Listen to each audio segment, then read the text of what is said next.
Hi guys. Okay, so today's video is on Egyptian astrology and how the each ancient Egyptian astrological system works. Blah. Excuse me. So the ancient Egyptians didn't have like a zodiac. Well, they had zodiac signs, but they weren't zodiac signs.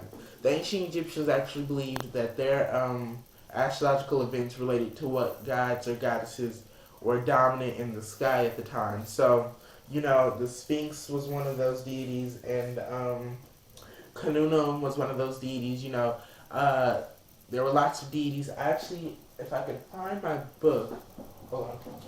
Yes. Um, and but the way my readings work is that, but you give me a date of birth, and sometimes I need a chart, but really, the chart is just for a really in-depth reading of a person.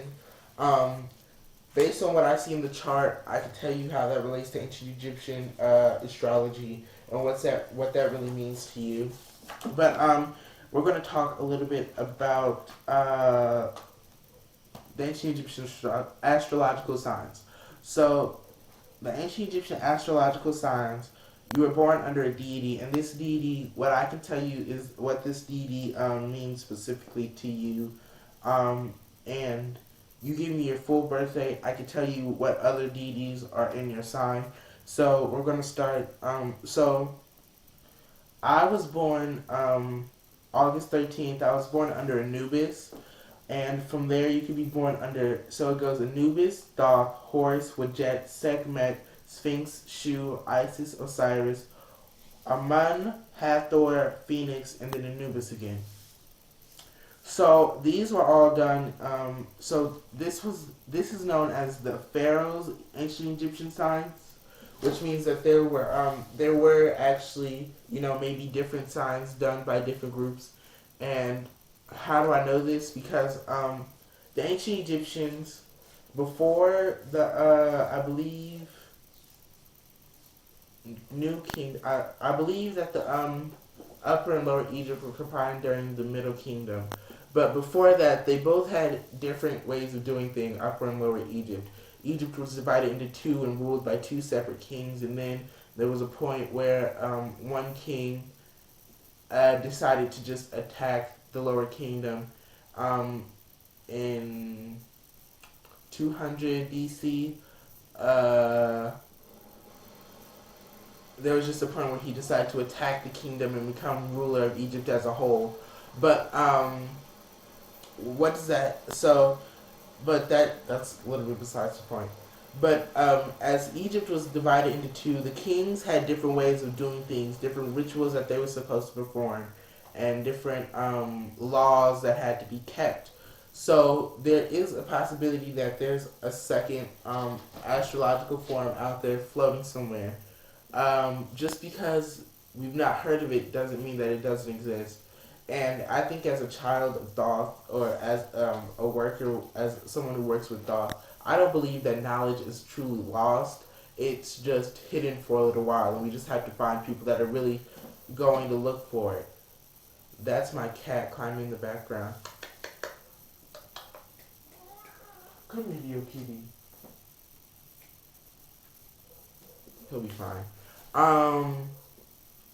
So we have to look for the knowledge. I haven't met anyone, I haven't heard of anyone who's done what I do. This all started on a chart that I got out of a book.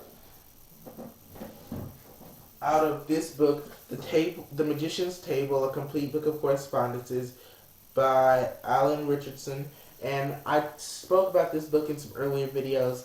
It all started with a chart I got in this book in the astrology section, and I was very interested that the ancient Egyptians had not only an astrology, but they had, a wheel of the year and a calendar that was different from what I've always known, which is the solar calendar. Leo, get down.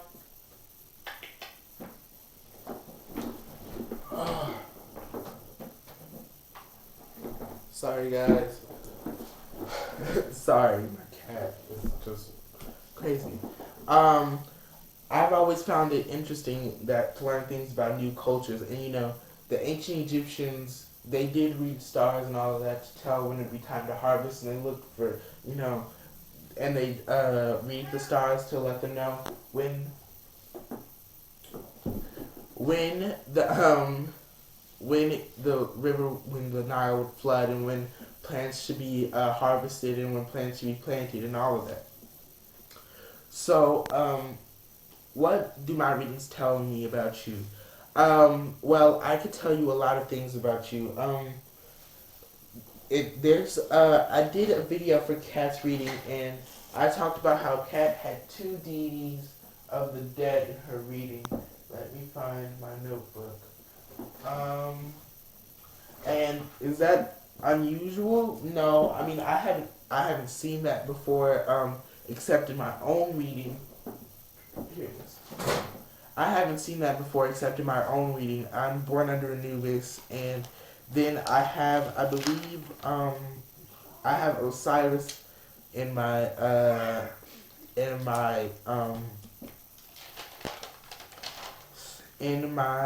I'm sorry.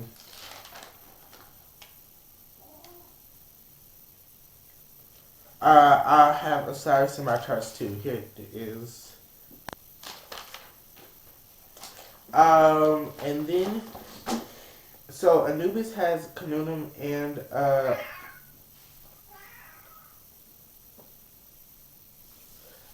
so she has Canunum in her charts, and that is indicated by her Aries aspect.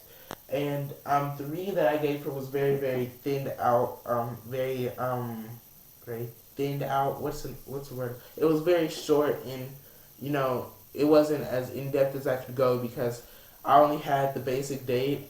If I had maybe a chart to give her, if she had a chart to give me, I would have been able to give her a real detailed reading. Nadia, I think she calls Nadia the Hollywood witch, or Nadia the gypsy witch. I have to call her Nadia the secret keeper because her deities were all secret keepers, and and she was born specifically under the Sphinx, you know, the keeper of secrets of knowledge and wisdom. So that's just what I saw in her charts. I haven't got to give people really in-depth readings. They just want, you know, the short little sweet readings. You know, they give me a month in the day, and I give them, you know, the god that they're born under, and then what the god represents, and if they see aspects of them, of the god in themselves.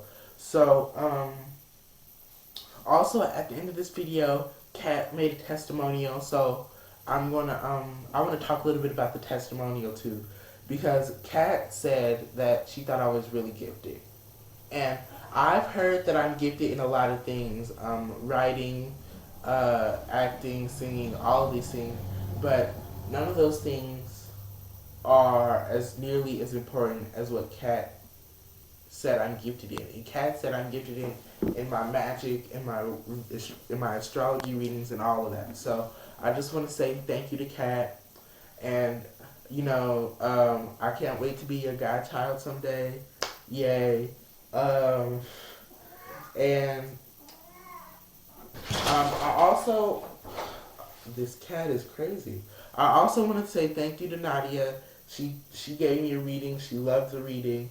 And you know, Nadia, I'm gonna hit you up for that picture in a second, man. You know I will. Because Nadia is a great Nadia is great and all. Like, she's very wise, and she's a secret keeper. She follows like the old path. She like knows like recipes that are probably lost to people. She probably just knows. She's very connected, and you know, Nadia, what you said about the reading, that it was what you needed to hear on your path. I'm happy that it gave you some sort of certification that you were on the right path in life, and that you were on the right path in your spiritual journey. So, I just want to say thank you to those two, and to anybody else that wants to get a reading, please just send me a message or email, or no, don't send me email. Send me a message or a private send me a message or an inbox. I'm so sorry, guys.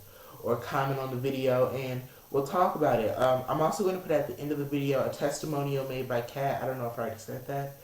And I will, and I guess that's just kind of it, guys. So thank you for watching, and bye.